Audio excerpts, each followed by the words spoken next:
Olá, discípulo do Senhor e Salvador Jesus Cristo.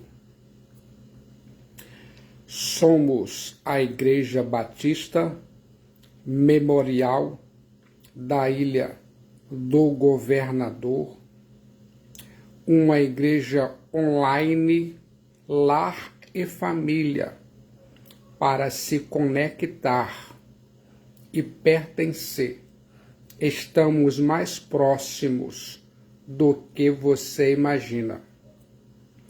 Quero dar parabéns a você que está conectado aqui agora, na presença de Cristo Jesus, para ouvir conteúdo e significado da Palavra de Deus, que é viva e eficaz. Aqui agora você vai ouvir a 11ª parte das mensagens nas epístolas que escreveu o apóstolo São Paulo aos Filipenses.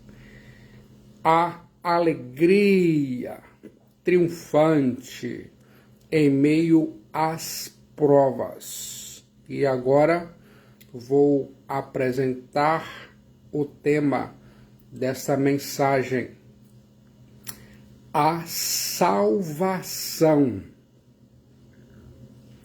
uma dádiva a ser desenvolvida. Filipenses capítulo 2, versículos 12 a 16. Eu fico imaginando a teologia, theos, Deus, logia, estudo de Deus, não é uma especulação filosófica. A teologia produz vida espiritual. A verdade conduz à ação, e ainda mais ao hino soteriológico em Filipenses capítulo 2, versículos 6 a 11. O apóstolo São Paulo prossegue a fim de fazer uma aplicação penetrante. Assim, pois, é uma expressão voltada para a conclusão da seção mencionada. O apóstolo São Paulo não está começando um novo assunto, mas fazendo uma aplicação do assunto anterior. O chamado é para a obediência. O conhecimento e a experiência não têm nenhum valor se não nos ajudam a viver nos vales da vida e se nos capacitam a viver em amor. Quero que você se lembre disso.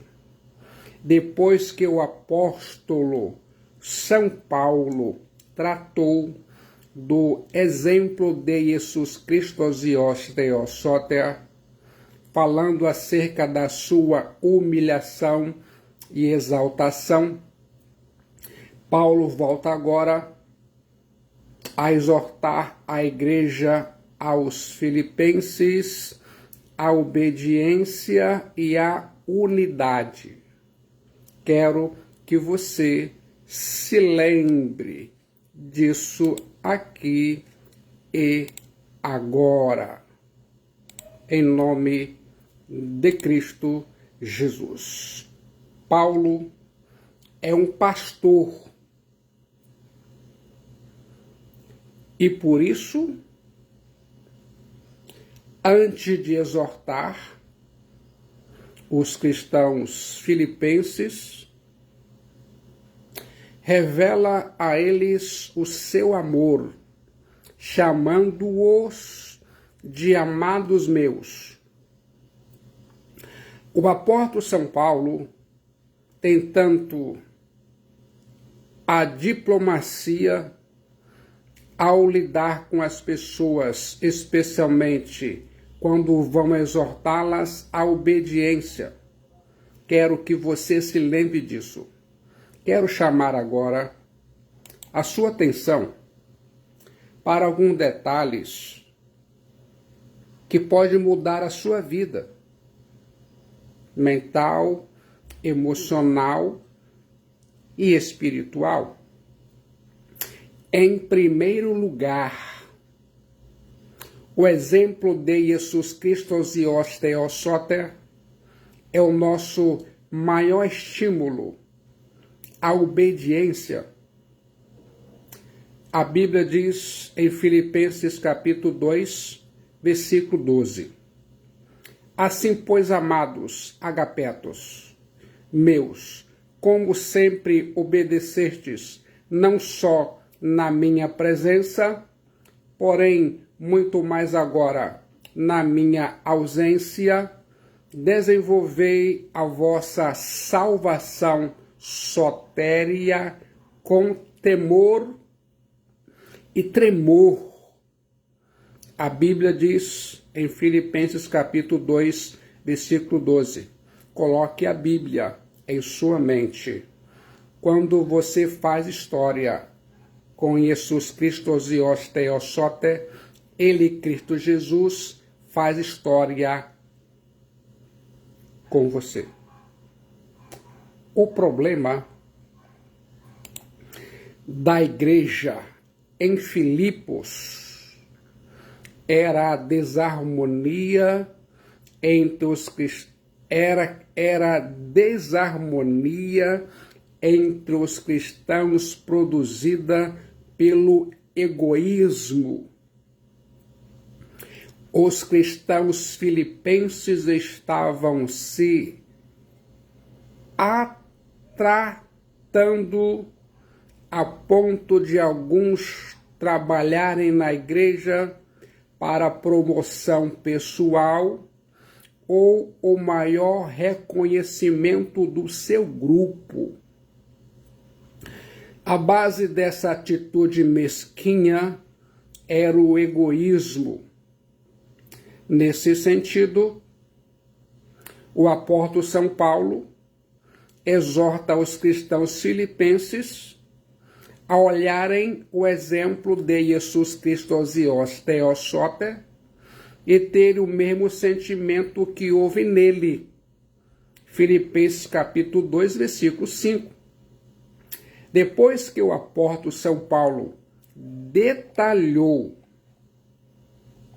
os estágios da humilhação e exaltação de Jesus Cristo Zios Theosoter, cobrou da igreja em Filipos um posicionamento.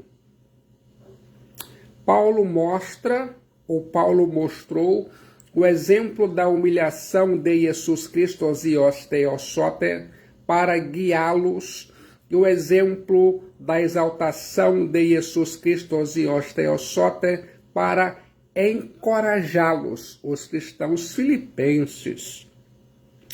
Você sabia? Quer se sentir encorajado? É só seguir o exemplo de Cristo. Ouça agora.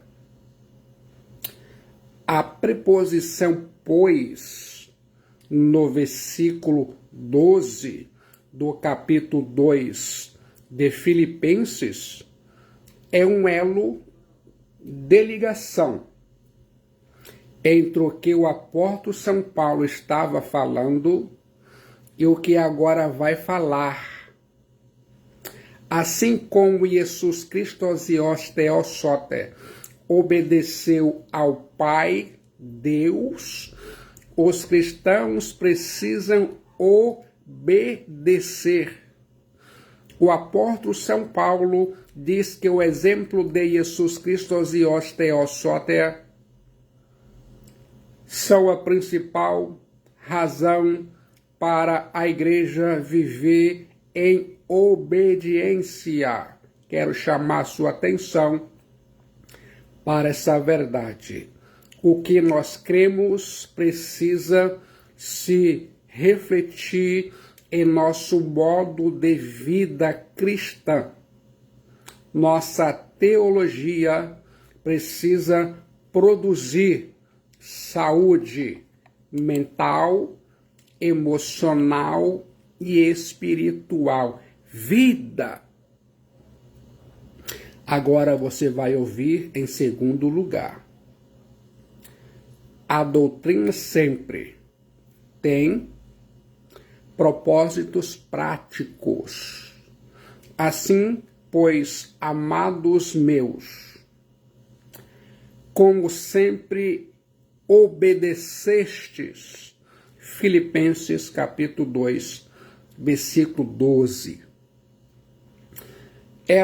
A doutrina, é a base da ética e o alicerce da vida.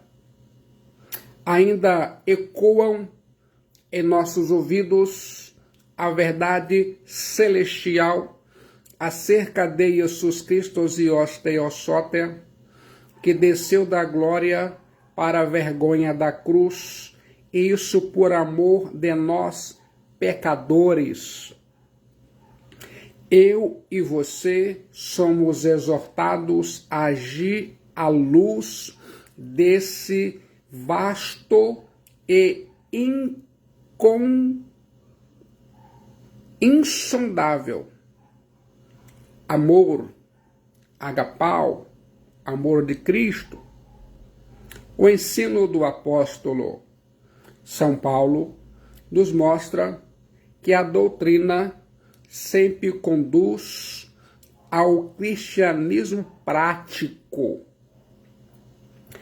Quanto mais estudamos teologia, mais humildes nos tornamos.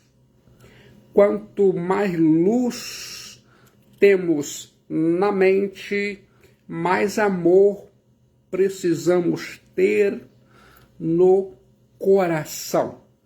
Quero que você se lembre disso. Agora você vai ouvir em terceiro lugar. A obediência do cristão é ultra circunstancial. Assim, pois, amados meus, como sempre obedecestes, não só na minha presença, porém muito mais agora na minha ausência. Filipenses capítulo 2, versículo 12. Fique de olho na Bíblia.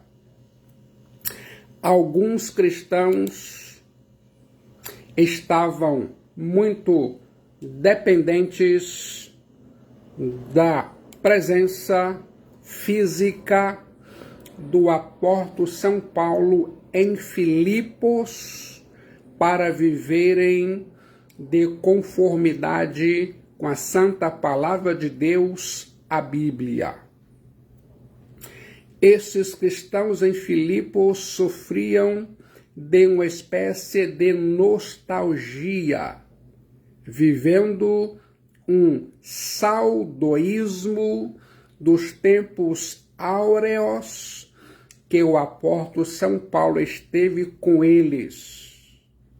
Contudo, Paulo estava preso em Roma e eles, a igreja em Filipos, deveria manter o mesmo compromisso apesar da sua ausência.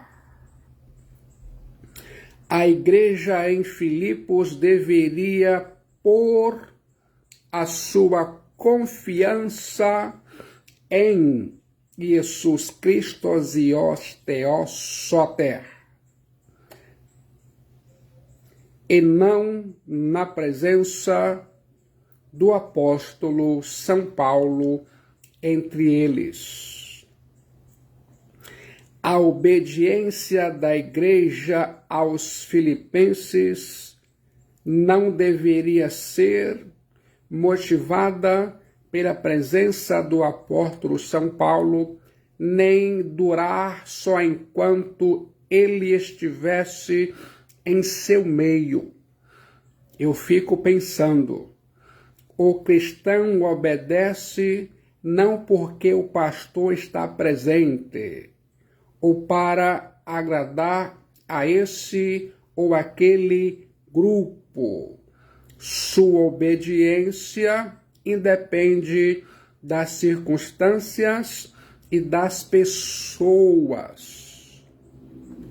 Vou compartilhar esse texto e extrair dele 3 gloriosas verdades acerca da nossa salvação em Cristo Jesus.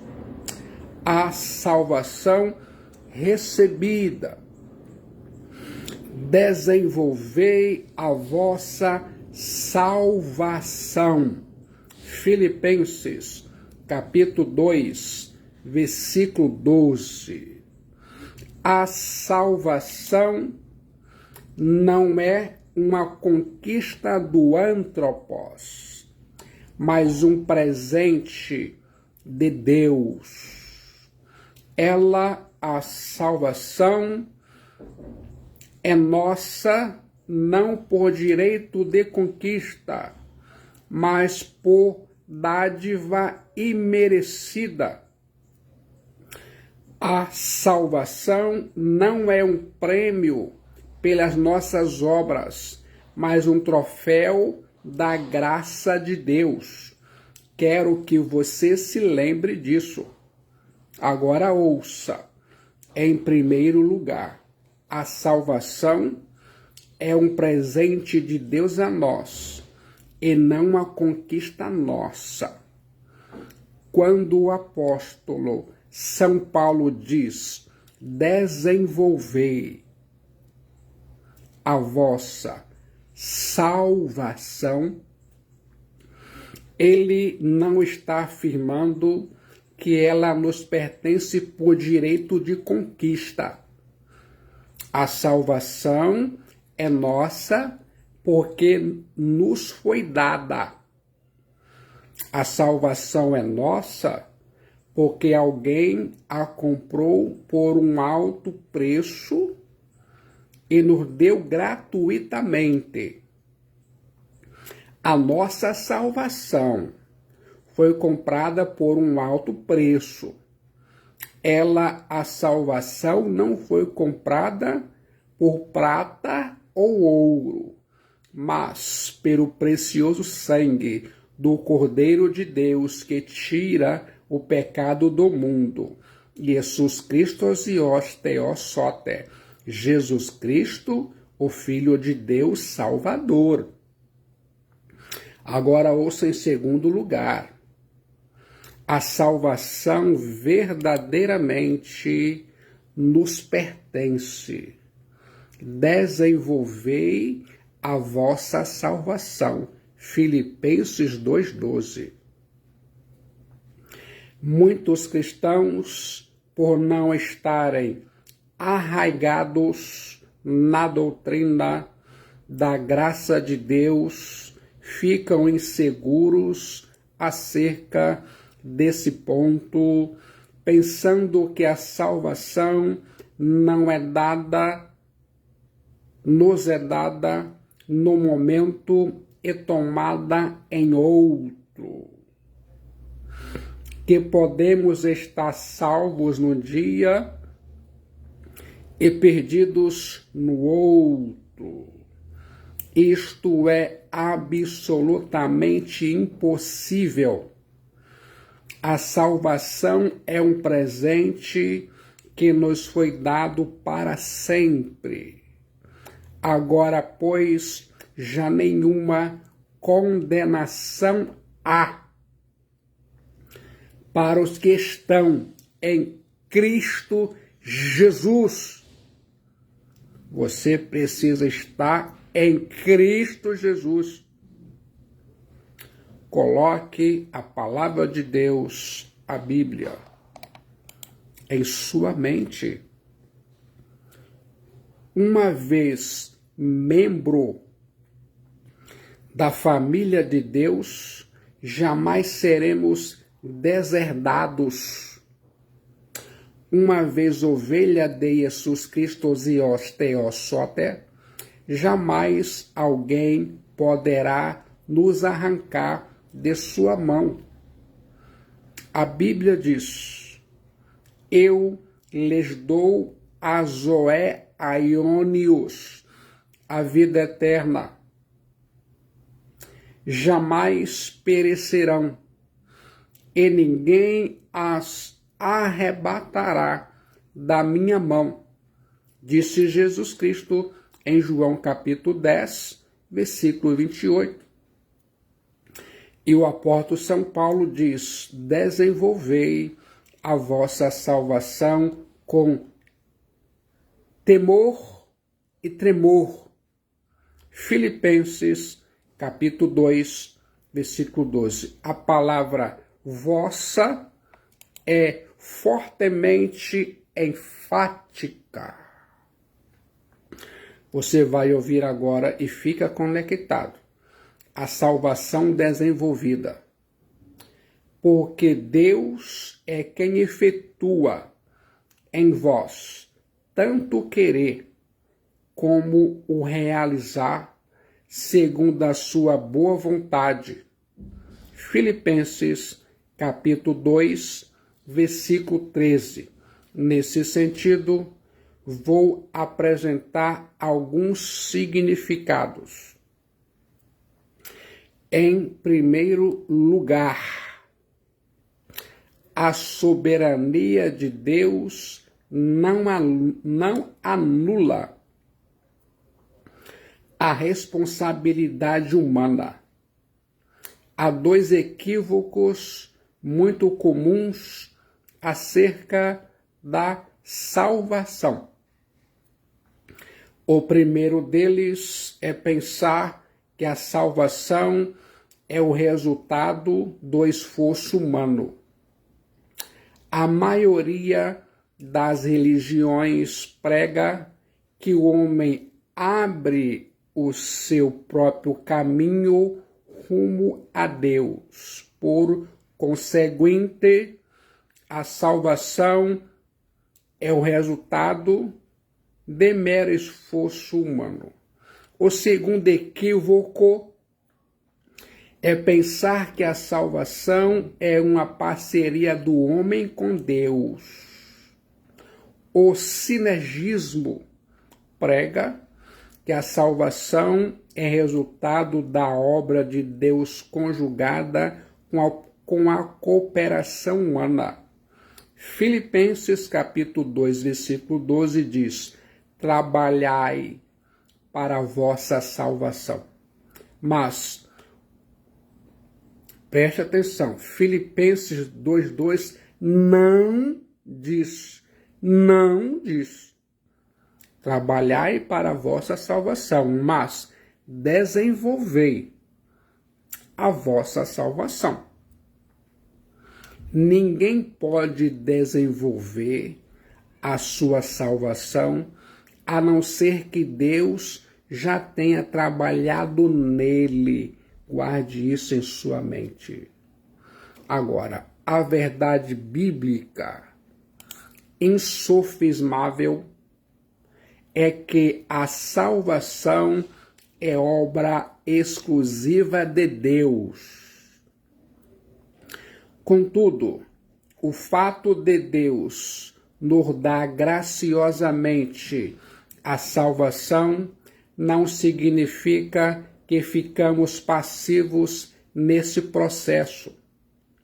A salvação é de Deus e nos é dada por Deus, mas precisamos desenvolvê-la. A graça de Deus não é uma desculpa para não fazermos nada. Antes, a graça de Deus é uma forte razão para fazermos tudo. Somos cooperadores de Deus. Nós plantamos e regamos, mas Deus nos dá a semente. Deus nos dá o solo.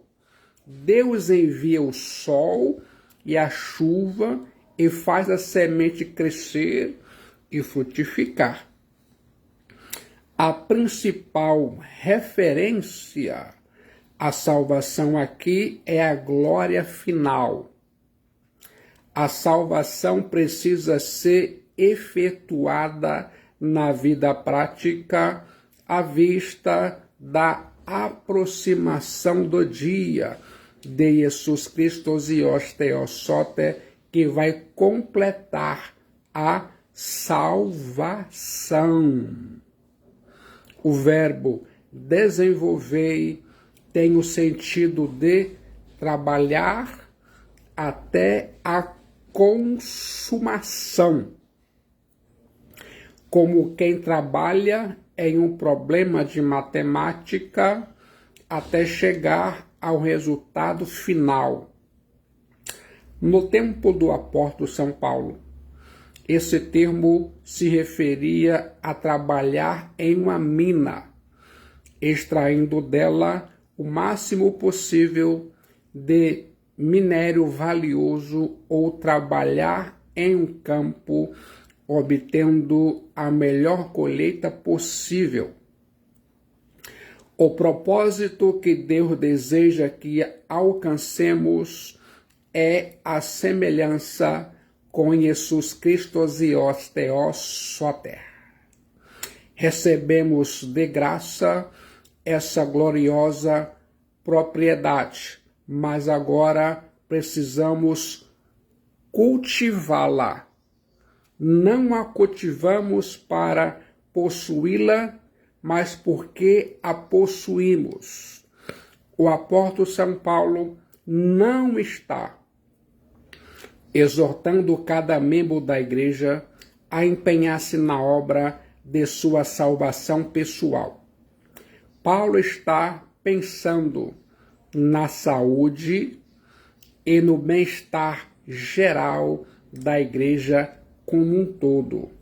Cada cristão e todos os cristãos num corpo só precisam prestar bastante atenção a esse fato. O verbo katergazomai, desenvolver, sempre incorpora a ideia de levar a cabo, de fazer uma coisa em forma plena, completa e perfeita, de modo que seja terminada e concluída. E eu fico pensando, o caminho da salvação foi delineado ao hino soteriológico, Filipenses, capítulo 2, versículos 6 a 11. Resta aos cristãos filipenses aplicá-lo em sua vida coletiva, a fim de desenvolver as rivalidades e as desavenças e crescerem na graça. Quero que você se lembre disso. Em segundo lugar, a posse e o desenvolvimento da salvação produzem reverência e não relaxamento. Desenvolvei a vossa salvação com temor e tremor. Filipenses 2,12. A Bíblia diz, eu acredito, quando o apóstolo São Paulo fala em temor e tremor, não está falando de temor servil. Esse não é o temor de um escravo se arrastando aos pés do seu senhor. não é um temor ante a perspectiva do castigo. Deus não é um policial ou guarda cósmico diante de quem devemos ter medo. Deus não é um bonachão e complacente, ao contrário, Deus é majestoso, santo e misericordioso. Nosso grande temor deve ser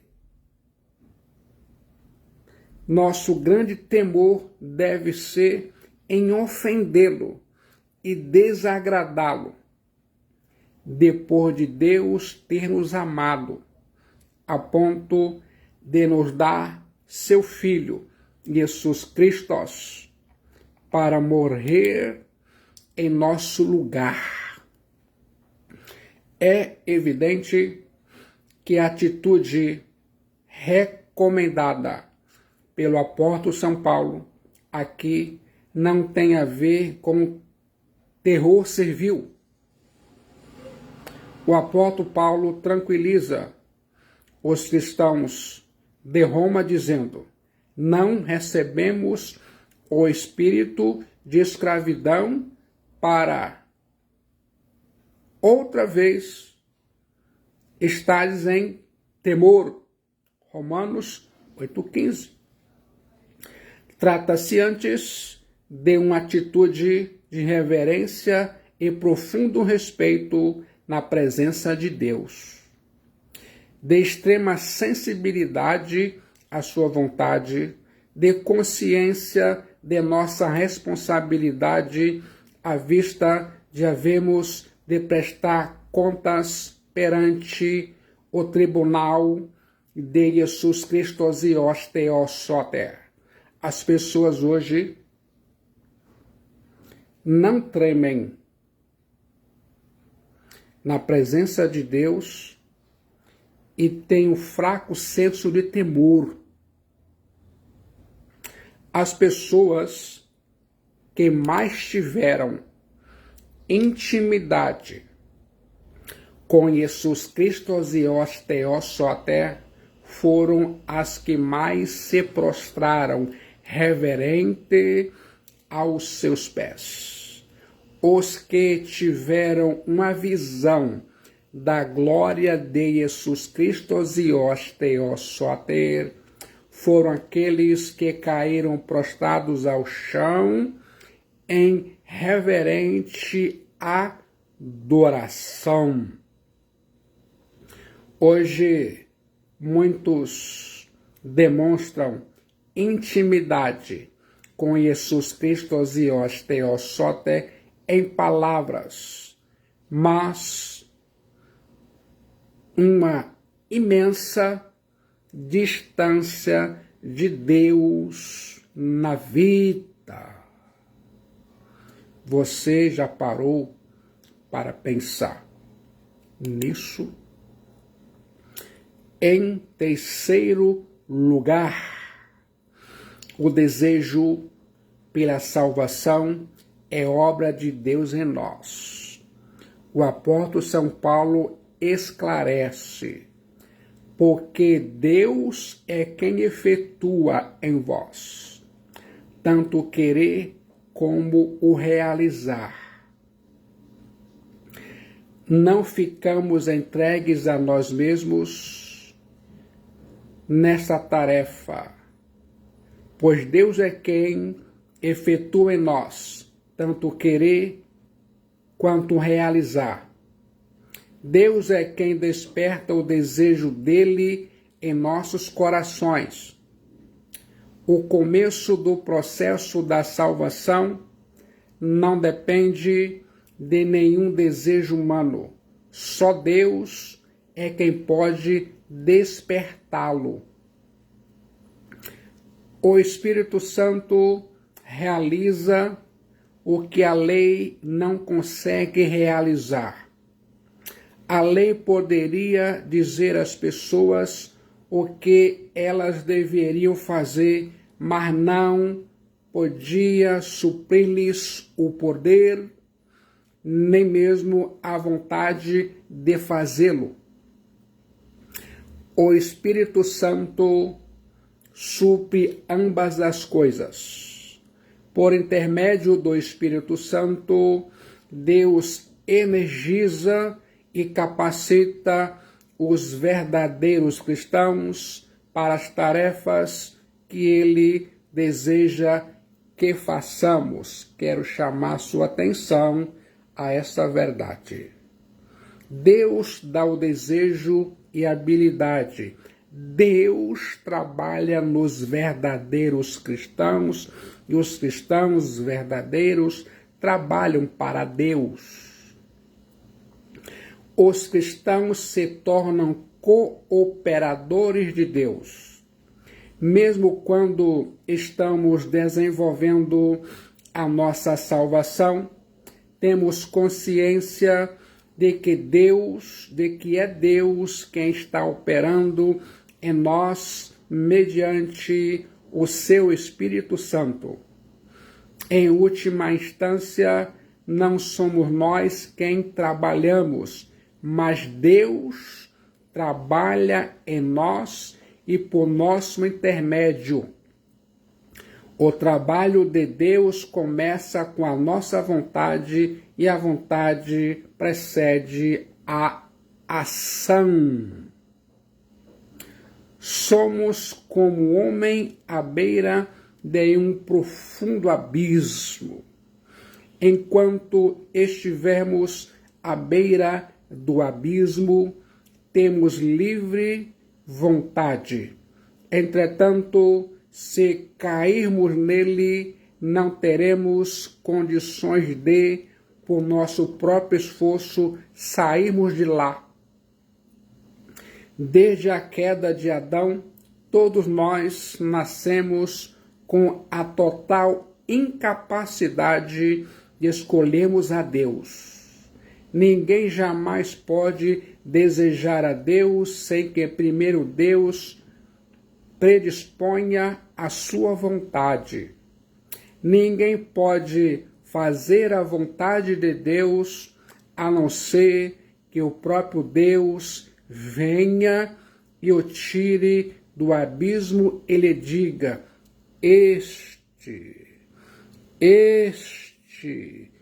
este é o caminho, andai por ele.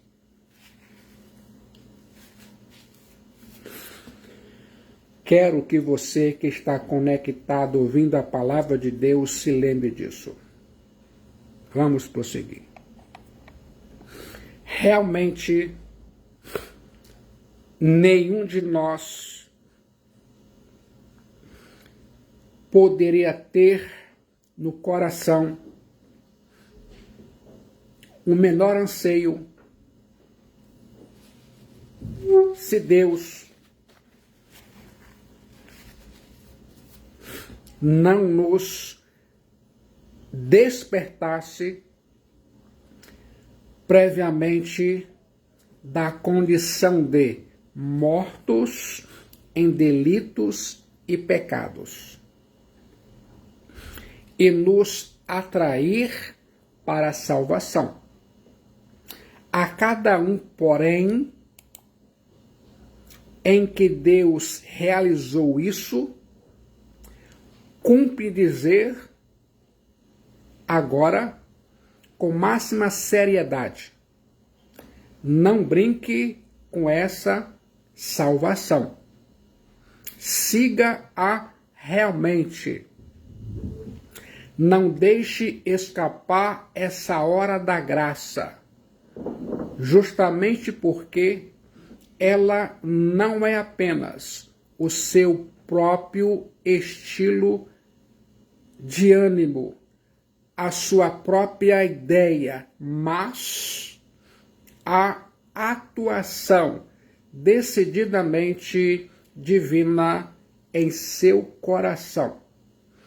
Porque Deus é quem efetua em vós tanto o querer como o realizar. O querer gerado por Deus o querer gerado por Deus, que responsabilidade isso traz para nós. Realmente, só podemos aproveitar esse querer com temor e tremor em sagrada seriedade. Quero que se lembre disso. Em quarto lugar, a continuação do processo da salvação é obra de Deus em nós. Porque Deus é quem efetua em vós tanto querer como realizar segundo a sua boa vontade. Filipenses 2,13. A continuação desse processo depende de Deus. Sem a sua ajuda, não se pode fazer nenhum progresso no bem. Sem a ajuda de Deus, nenhum pecado pode ser vencido. Somente por meio da ação de Deus em nós, podemos superar o mal e praticar o bem. A verdadeira vida cristã não pode permanecer no mesmo lugar, precisa estar em contínuo processo. O apóstolo São Paulo diz: porque Deus é quem efetua em vós tanto querer como realizar. Filipenses 2,13. Não apenas o desejo, mas toda obra realizada em nós é ação divina. A palavra grega usada pelo apóstolo São Paulo é energeo. Sobre esse verbo energeo, precisamos observar duas coisas importantes. Deus é quem efetua energeo. Sempre energeo é usado com respeito à ação de Deus e sempre é aplicado a uma ação eficaz. Todo o processo da salvação é uma ação de Deus e esta ação é eficaz porque é sua ação. A ação de Deus não pode ser frustrada, nem ficar inconclusa. Precisa ser plenamente concluída.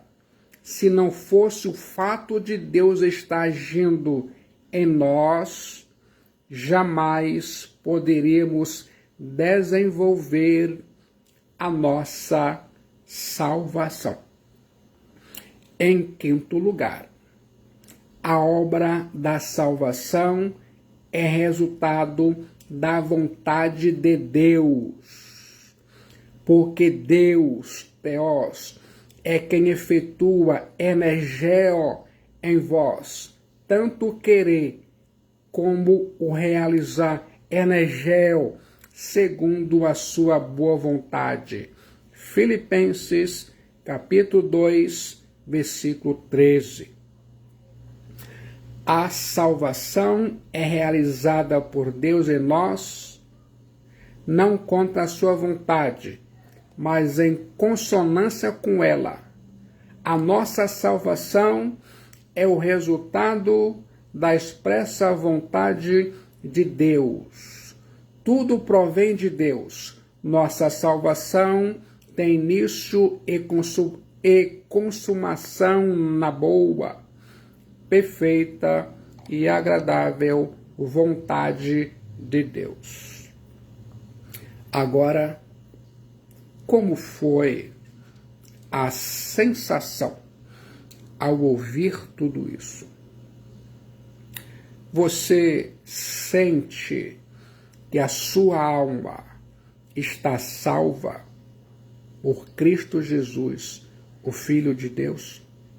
No momento de decisão, em Cristo Jesus, sua alma é salva. Seu destino é selado e muitos benefícios advirão. Guarde isso em sua mente. Jesus Cristo é a única esperança de salvação de sua alma. Só Jesus Cristo salva. Ele é a única solução. Que Jesus abençoe sua vida, aqui e agora, em todos os níveis e sentidos que se pode pensar ou imaginar, para a glória de Deus.